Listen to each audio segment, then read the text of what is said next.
Think about the year 2000. Imagine, for a moment, that you walked into a massive boardroom filled with the smartest economists, the most brilliant Wall Street analysts, the top political minds, and the greatest tech visionaries of the era. If you sat them all down and asked them to predict the next 20 years of human history, what do you think they would have said? They would have handed you incredibly detailed, beautifully formatted spreadsheets. They would have given you highly precise forecasts about gross domestic product growth. They would have drawn up charts showing the exact adoption rate of the internet, the future of global trade, and the gradual shift toward renewable energy. They would have sounded incredibly confident, and their models would have been backed by thousands of hours of peer-reviewed research. But do you know what every single one of those brilliant, highly educated minds would have completely, totally missed? They would have missed September 11th. They would have missed the catastrophic 2008 global financial crisis that brought the world banking system to its knees. They would have completely missed the completely unprecedented global pandemic in the year 2020 that locked down the entire planet for months.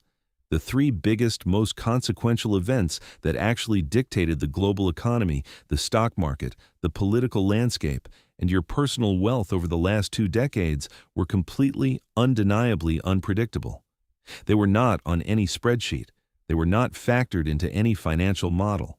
They were absolute, out-of-the-blue surprises. Yet, we spend so much of our time, our anxiety, and our mental energy trying to predict what the world will look like in 5, 10, or 20 years. We lie awake in bed, wondering what artificial intelligence will do to our specific jobs. We constantly check our phones to see what the Federal Reserve will do with interest rates next month. We obsess over finding the next big cryptocurrency, the next explosive tech stock, or the next real estate boom. We are utterly obsessed with trying to map out a future of constant change. But in his brilliant perspective-shifting book, Same as Ever, Morgan Housel flips this entire obsession on its head. He argues that trying to predict a future driven by random, highly chaotic, unpredictable events is a fool's errand. It is a game you cannot possibly win.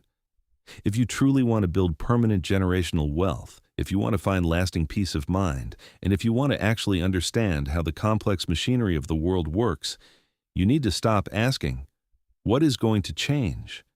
Instead, you need to look back through history and ask a much more powerful foundational question. What is never going to change? Welcome back to the Paper Trail. This is the 10th and final book in our massive Money Trail series, the definitive playlist designed to completely transform your financial life, tear down your misconceptions, and rewire how you think about wealth accumulation. Today, we are breaking down the timeless, unbreakable laws of human behavior, risk, and wealth that will be exactly the same 100 years from now as they were 100 years ago. If you have made it this far, you are clearly serious about mastering your money, taking absolute control of your future, and escaping the financial matrix that keeps most people broke. Hit that subscribe button right now so you never miss an upload. Let's dive into the core chapters of Same as Ever. Chapter 1. Risk is what you cannot see. Let's start with how human beings completely, systematically misunderstand the concept of danger. We are incredibly bad at assessing true risk because our brains are evolutionarily hardwired to define risk as only the things we can clearly see standing right in front of us.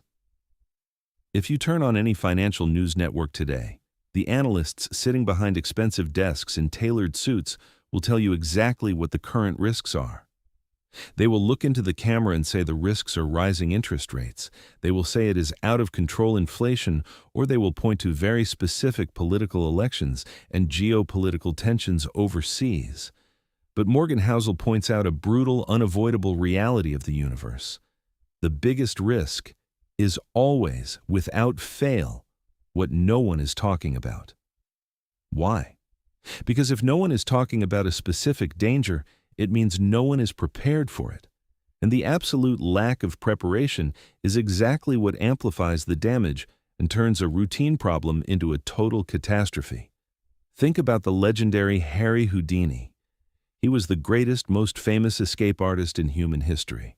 He survived being locked in impenetrable, airtight bank safes. He survived being thrown into freezing, rushing rivers while tightly wrapped in heavy iron chains. He survived being buried alive under 6 feet of solid dirt. He survived all of this because he meticulously planned for every single risk he could possibly imagine. He trained his body relentlessly, he learned how to control his breathing down to the second, and he left absolutely nothing to chance. But do you know how Harry Houdini actually died? He wasn't killed by a faulty padlock underwater. A young college student, wanting to test Houdini's legendary abdominal strength, unexpectedly punched him in the stomach multiple times in a dressing room, before Houdini had any time to brace his core muscles. His appendix ruptured, and the greatest, most invincible escape artist in the world died a few days later in a hospital bed from a massive infection. The man who survived the world's most dangerous, mathematically calculated risks was killed by a completely unpredictable, mundane, everyday surprise that he never saw coming. In your personal financial life, true risk is almost never a standard 10% market correction that you can read about in the Wall Street Journal. You can survive a bear market. True risk is the sudden, terrifying medical diagnosis that prevents you from working for 2 years. True risk is your entire corporate industry being wiped out by a piece of software that did not even exist 36 months ago. True risk is a massive lawsuit, a divorce, or a global supply chain failure that shuts down your small business overnight. So, how do you prepare for a future you cannot see? You build margins of safety that feel completely unreasonable to the average person. If standard financial advice says you need a 3-month cash emergency fund, you need to ignore them and build a 6-month or even a 12-month emergency fund. If you run the math and calculate that you need exactly $1 million to retire comfortably, you should aim for $1.5 million just to be safe. You do not save money just for a specific, predictable goal like a down payment on a house or a new car. You save money simply to insulate yourself from the absolute ironclad certainty that the world will eventually blindside you. Chapter 2. The Expectation Treadmill. Let me ask you a very simple, very revealing question. Are people today happier, more content, and more at peace than they were in the 1950s? If you look at the raw, objective data, the answer should be a resounding, undeniable yes.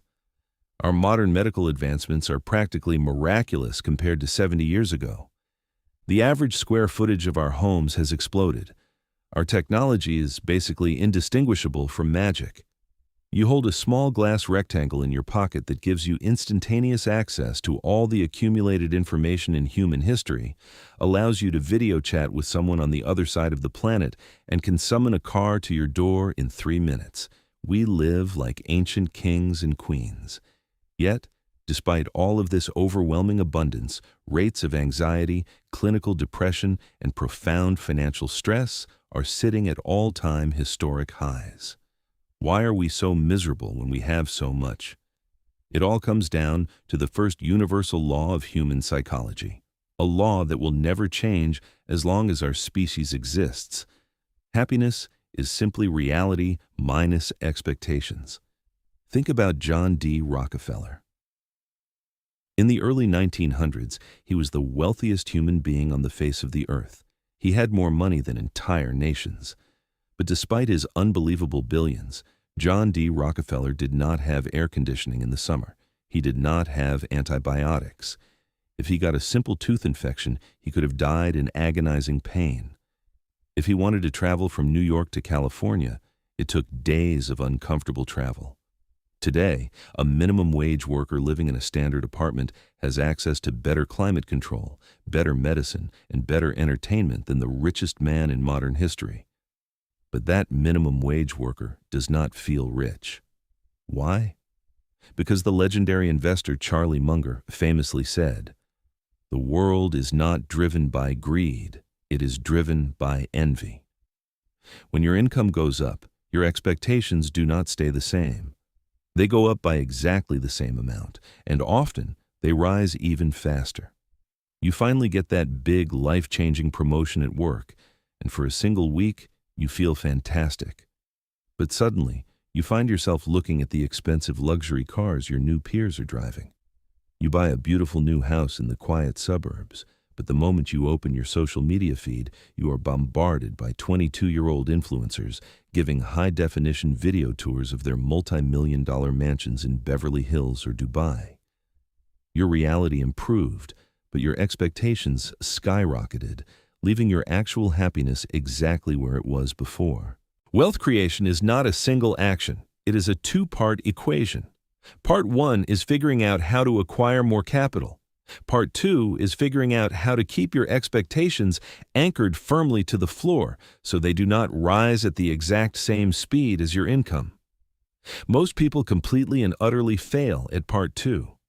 They spend their entire lives sprinting on an endless, exhausting expectation treadmill. They run faster and faster, they sacrifice their physical health, they miss their children growing up, and they make more and more money, but they feel exactly the same level of suffocating financial stress because their lifestyle inflation eats every single extra dollar they bring in. If you want to be wealthy, and more importantly, if you actually want to enjoy that wealth while you are alive, you must ruthlessly manage your expectations. You have to stop looking at your neighbor's newly paved driveway. You have to stop scrolling through the highly curated, mostly fake highlight reels of lifestyle influencers. True financial freedom is not the ability to buy absolutely anything you want. True freedom is the ultimate quiet superpower of not wanting it in the first place. Chapter 3. Calm plants the seeds of crazy. Why do stock markets crash? Why do massive, seemingly invincible economies suddenly collapse into dust? Whenever a financial disaster strikes, the public and the media always scramble to look for a specific, isolated trigger. We want a villain. We blame a terrible government policy. We blame a handful of greedy, corrupt investment bankers, or we blame an unpredictable housing bubble. But Morgan Housel highlights a brilliant economic framework originally created by the economist Hyman Minsky, often referred to as the Minsky moment. The theory is beautifully simple, but absolutely terrifying when you really understand it. Stability is inherently destabilizing. Let that sink in for a moment. Stability causes instability. How is that possible? When the economy is calm, when the unemployment rate is extremely low, and when the stock market is going up steadily by 8 or 10% year after year, people begin to feel incredibly safe. And because human beings feel safe, they start to let their guard down and take on more risk. They think, the market never goes down, so why shouldn't I borrow money to invest? They take on massive amounts of margin debt to buy more stocks. They take out massive floating rate mortgages to buy bigger houses they cannot really afford on their base salary. They finance flashier cars because they assume their yearly bonuses will always be there. All of that new debt, all of that unchecked optimism creates massive hidden leverage within the foundational plumbing of the financial system. So, ironically, the very fact that things were safe and calm is exactly what creates the massive invisible fragility that eventually causes the next catastrophic crash. The calm is what convinced everyone to build houses out of dynamite. All it takes is one tiny spark to blow the whole thing up. Think about it like a massive forest fire. For decades, the Forest Service used a strategy of immediately putting out every single tiny fire that started in the woods. They wanted the forest to be perfectly safe and perfectly calm. But because they put out the small fires, dead wood and dry brush accumulated on the forest floor for years. They created unnatural stability. When a fire finally broke out that they couldn't control, there was so much dry fuel on the ground that the fire became an uncontrollable, apocalyptic inferno that destroyed everything. By preventing the small, healthy fires, they guaranteed a catastrophic one. Recessions, depressions, and brutal market crashes are not accidental glitches in the capitalist system. They are the inevitable, unavoidable result of human beings taking a good thing entirely too far. It is a psychological cycle that has repeated for centuries, from the Dutch tulip mania in the 1600s to the dot-com bubble to the 2008 housing crisis, and it will repeat for centuries more. Panic always follows calm. Paralyzing fear always follows unchecked greed. When everyone around you is getting rich quickly with zero effort, when your rideshare driver is giving you hot stock tips, and when buying incredibly expensive, highly speculative assets feels entirely risk-free, that is exactly the moment when you need to be the most terrified. You must assume that every period of prolonged economic calm is silently loading a giant, highly pressurized spring for the next violent crash. You have to stay widely diversified. You have to keep your cash reserves fully intact, and you must refuse to get swept up in the euphoric madness of the crowd. Chapter 4. The best story wins. If you look back at the most successful startup founders, the most powerful political figures, or the best performing corporate products in history, your logical, rational brain will naturally assume that the best underlying idea must have won. You think that the most logical, the most mathematically sound, and the most efficient idea naturally rises to the top of the free market, right? Wrong. Absolutely wrong. The best idea almost never wins. The best story wins. Human beings are not calculators. We are not cold, emotionless spreadsheets that perfectly weigh the pros and cons of every decision.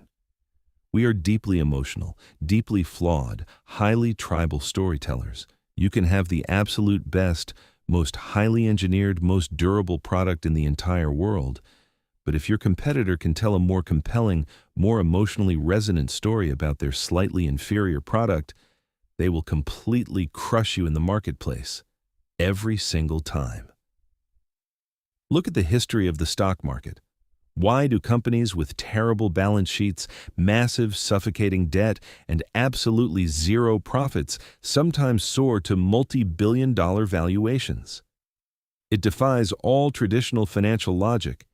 It happens because a highly charismatic chief executive officer stands on a stage, looks directly into a camera, and tells a captivating, visionary story about how their company is going to fundamentally change the fabric of the world, and retail investors desperately want to believe it.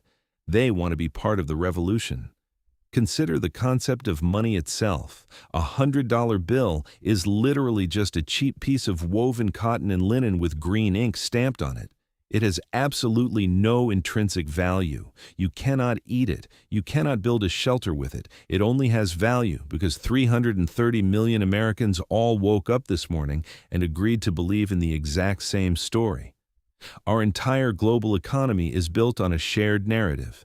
We buy consumer products, we vote for leaders, and we invest our hard-earned money based on narratives, not on raw data. We make an emotional gut-level decision first, and then we aggressively dig through the data later to logically justify the emotional decision we already made.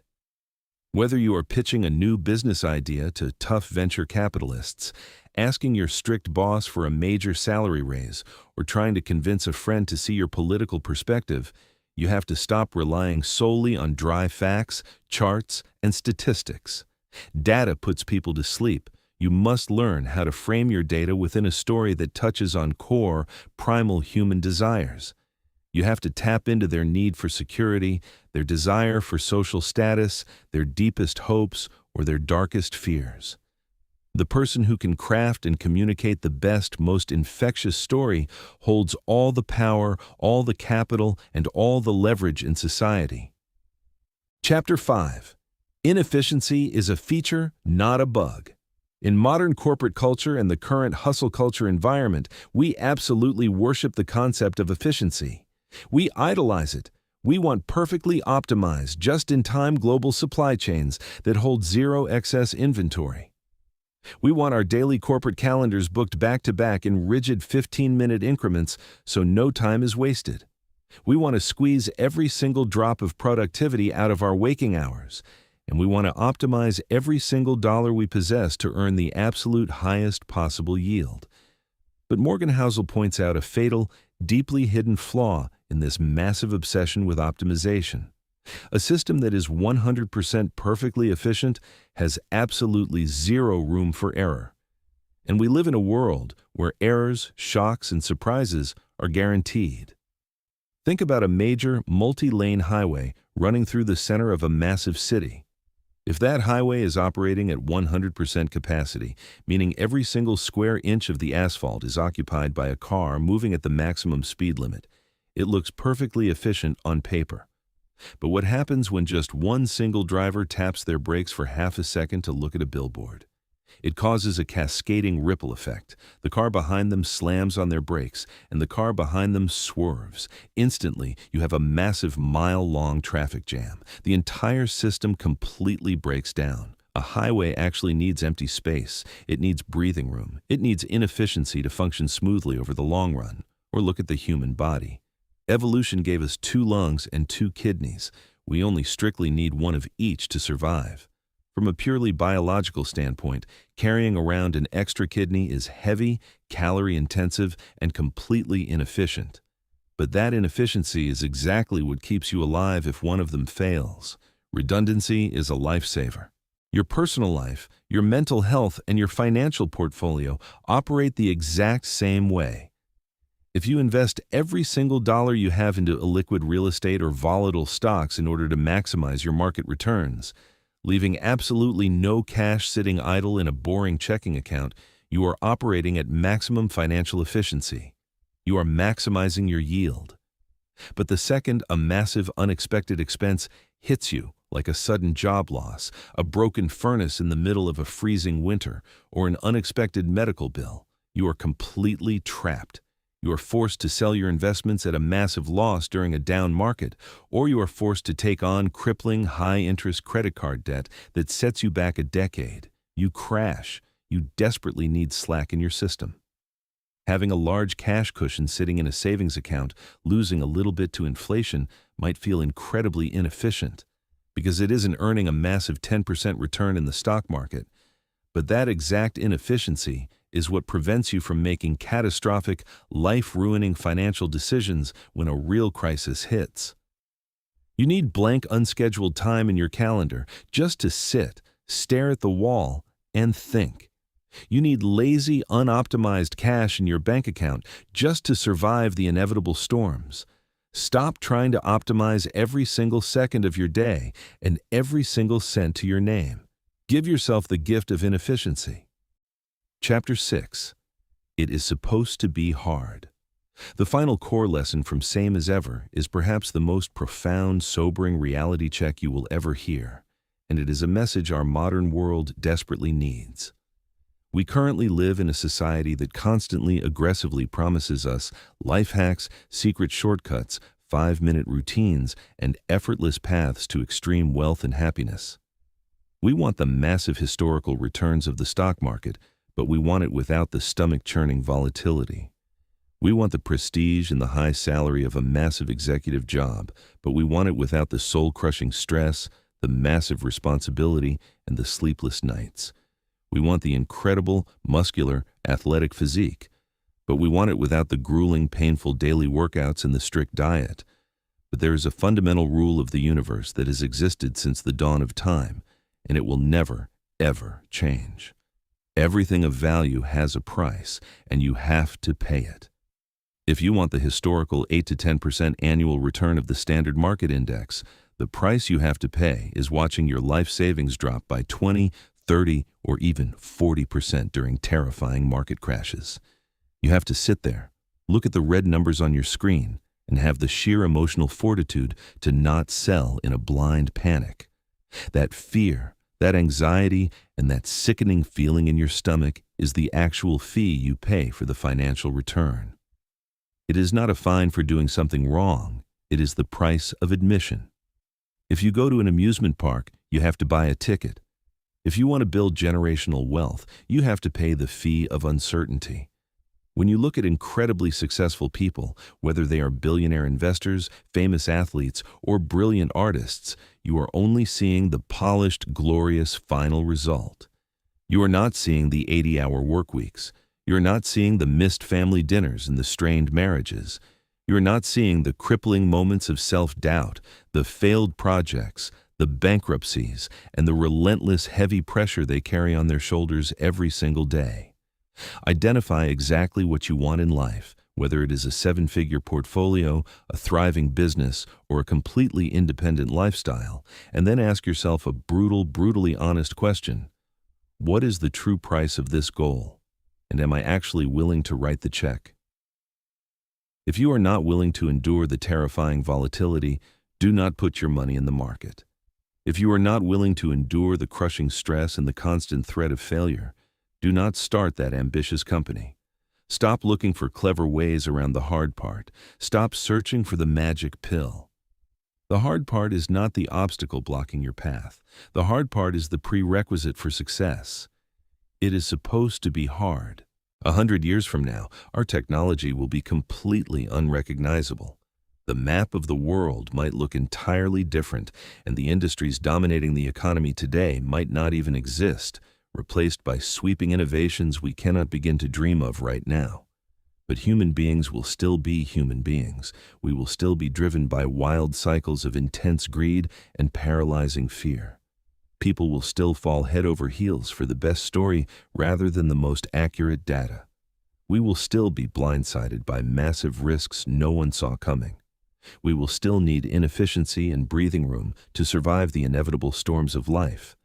And most importantly, we will still tie our happiness and our self-worth to our ever-shifting expectations.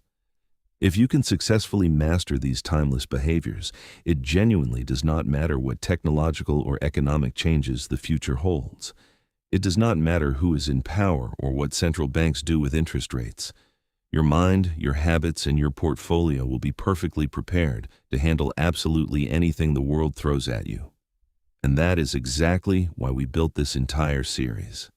This video completely wraps up Morgan Housel's Same as Ever, and with it, officially completes our epic 10-part money trail playlist. Think about the unbelievable journey we have taken together over these last 10 videos. We started by completely rewriting your relationship with capital and the psychology of money, learning that wealth is about behavior, not intelligence. We shattered your limiting beliefs about assets and liabilities with Rich Dad, Poor Dad.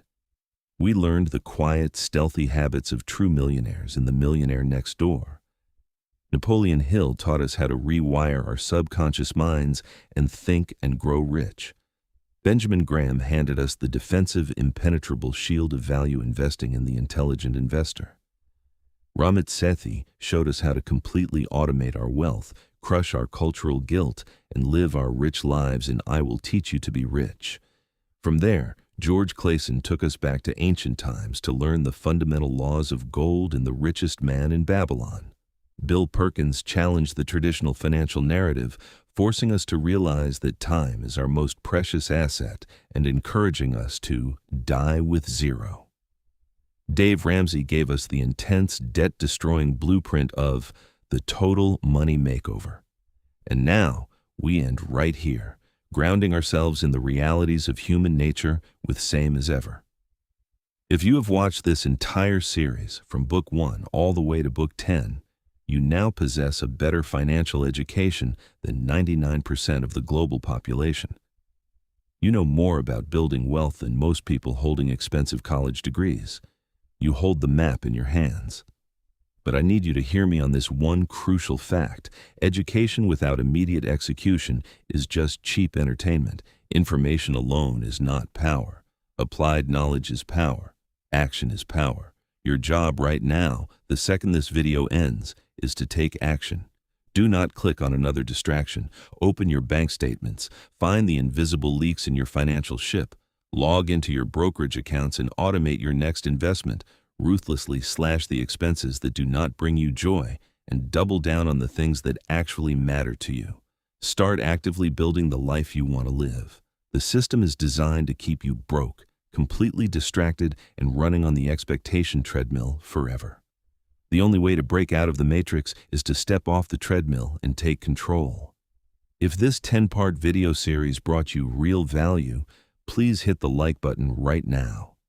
It is the best way to support the channel, defeat the algorithm, and help this vital financial education reach more people who desperately need to hear it. Make sure you are officially subscribed to the Paper Trail and turn on your notification bell. The Money Trail playlist might be over, but our journey is just getting started.